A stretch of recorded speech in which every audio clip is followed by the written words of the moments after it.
Act 2016 act ఏముంది, అసలు దాంట్లో ఏముంది, ఏమైంది, ఆ యాక్ట్ వల్ల వికలాంగులకి మంచి జరుగుతుందా చెడు జరుగుతుందా అనేది ఒక డిస్కషను. రెండు, మేము అడిగింది యాక్చువల్గా ఏంటంటే దాదాపుగా ఇండియా వైజు 6 నుంచి 7 కోట్ల జనాభా ఉన్నారు. వాళ్ళకి ఎక్కడ రాజకీయ ప్రాతినిధ్యం అయితే లేదు.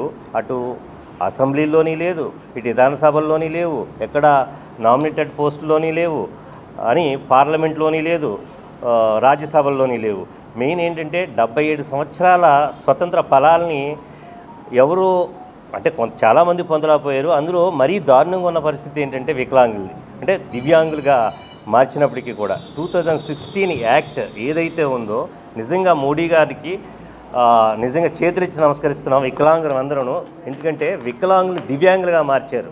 ఈ యాక్ట్ దాదాపుగా ప్రెస్కి తెలియట్లేదు, ఆల్మోస్ట్ ఎవరికి ఏమీ తెలియట్లా. ఇంక వికలాంగులకి ఖచ్చితంగా ఈ యాక్ట్ మీకుంది, ఈ హక్కులు మీకున్నాయి, ఒరే మీరు మిమ్మల్ని హింసిస్తే ఈ రకమైన పనిష్మెంట్లు ఉన్నాయనేది కూడా ఎవరికి ఏమీ తెలియదు. అలాగే వాళ్ళ జీవనోపాధి ఏంటి, అసలు వాళ్ళు ఎలా బతుకుతున్నారో, వాళ్ళు చాలా దారుణమైన దుర్భర పరిస్థితుల్లో వాళ్ళు జీవిస్తున్నారు.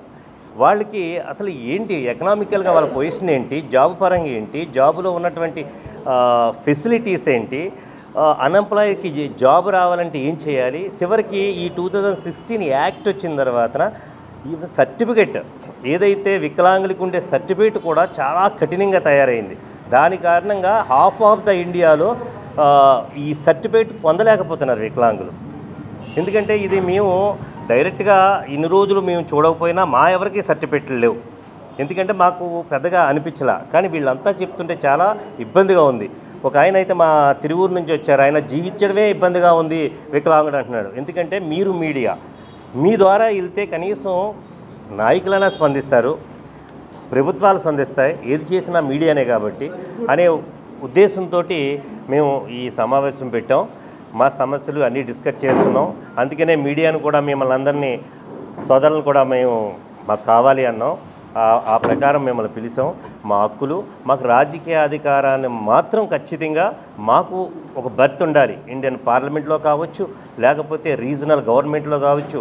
ఆ గవర్నమెంట్లో అన్నింటిలో జగన్ గారు చేస్తారా, లేకపోతే పవన్ కళ్యాణ్ గారు చేస్తారా, లేకపోతే చంద్రబాబు నాయుడు గారు చేస్తారా, లేకపోతే మోడీ గారే మాకు ఇంత యాక్ట్ చేసిన ఆయన ఇంకా గొప్ప గొప్ప ఫెసిలిటీసు మమ్మల్ని కూడా రండ్రా మీరు రాజకీయ స్రవంతిలో మీరు ఉండండి అంటారా, ఎవరు ఏం చేస్తారైతే తెలియదు. మాకు అందరికీ నమస్కారం. నా పేరు కొల్లి నాగేశ్వరరావు. నేను అఖిల భారత వికలాంగుల హక్కుల వేదిక జాతీయ అధ్యక్షుల్ని. ఈరోజు అన్ని రాజకీయ పార్టీలు, ఆంధ్రప్రదేశ్లో అన్ని రాజకీయ పార్టీలు తయారు చేయబోయే మేనిఫెస్టోలో దివ్యాంగుల అంశాలను చేర్చాలని డిమాండ్ చేస్తూ ఈరోజు రౌండ్ టేబుల్ సమావేశం నిర్వహిస్తున్నాం. ఈ రౌండ్ టేబుల్ సమావేశానికి దివ్యాంగుల సంఘాల్లో మేజర్ సంఘాలన్నీ కూడా పాల్గొన్నాయి. ముఖ్యంగా ఈ భారతదేశంలో, ఈ ఆంధ్రప్రదేశ్లో మా జనాభా ఎంత, మా జనాభా దామాష ప్రకారం మాకు దక్కవలసిన ఫలాలు మాకు దక్కాలనేది మా ముఖ్యాంశం. ఈరోజు రాష్ట్రంలో 25 లక్షల మంది దివ్యాంగులు ఉన్నాం. మాకు కూడా రాజ్యాంగంలో చెప్పిన ఆర్టికల్ 14, 15 ప్రకారం అందరికీ సమాన అవకాశాలు దక్కాలి, అందులో మేము ఉండాలి అని డాక్టర్ బిఆర్ అంబేద్కర్ గారు రాశారు. ఈరోజు మేము అడుగుతున్నాం ఈ రాజకీయ నాయకుల్ని, రాబోయే ఎన్నికల్లో మా వాటా మాకు ఇస్తారా లేదా? అన్ని రాజకీయ పార్టీలని, అధికార పార్టీని, ప్రతిపక్ష పార్టీని, అన్ని పార్టీలు మేము ప్రశ్నిస్తున్నాం. మా జనాభా ఉంది, మా ఓటు కావాలి, కానీ మాకు రాజకీయ రిజర్వేషన్లు ఎందుకు ఇవ్వరని మేము ప్రశ్నిస్తున్నాం. అంతేకాదు రాబోయే కాలంలో ఎవరైతే దివ్యాంగుల పట్ల, దివ్యాంగుల అంశాలని తమ మేనిఫెస్టోలో పెడతారో వాళ్ళకే మేము ఓటేస్తాం. మాకు కూడా సీట్లు కావాలి. ఎందుకంటే భారత రాజ్యాంగం ప్రకారం ఆర్టికల్ 14, 15 ప్రకారం సమాన అవకాశాలు 2016 తర్వాత వికలాంగుల హక్కుల చట్టం వచ్చింది. ఆ చట్టం మోడీ గారు తీసుకొచ్చారు. మోడీ గారు చెప్పారు సమాన అవకాశాలు కల్పించాలి, భారతదేశంలో పుట్టిన వ్యక్తికి సమాన అవకాశాలు ఇవ్వాలన్నాడు. ఈరోజు రాజకీయ పార్టీలు మేము హెచ్చరిస్తున్నాం, మాకు కూడా రాజకీయంగా పాలనలో కూడా మా ఓటా మాకు దక్కే వరకు అఖిల భారత వికలాంగుల హక్కుల వేదిక పోరాటం చేస్తుంది. అంతేకాదు వికలాంగుల హక్కుల కోసం ఏదైతే దివ్యాంగులకు పెన్షను పక్క రాష్ట్రంలో 4,000 ఇస్తున్నారు, జగన్మోహన్ రెడ్డి గారు ఈ పక్క రాష్ట్రంలో 4,000 ఇస్తున్నప్పుడు మనకు 3,000 ఇచ్చి మీరు మమ్మల్ని అవమానిస్తున్నారు. ఎందుకంటే తెలుగు రాష్ట్రాలు కూడా రెండు అన్నదమ్ములుగా ఉంటున్న ఈ తరుణంలో మా దివ్యాంగుల పెన్షన్ని 3,000 ఉన్న పెన్షన్ని 10,000 చేయాలి.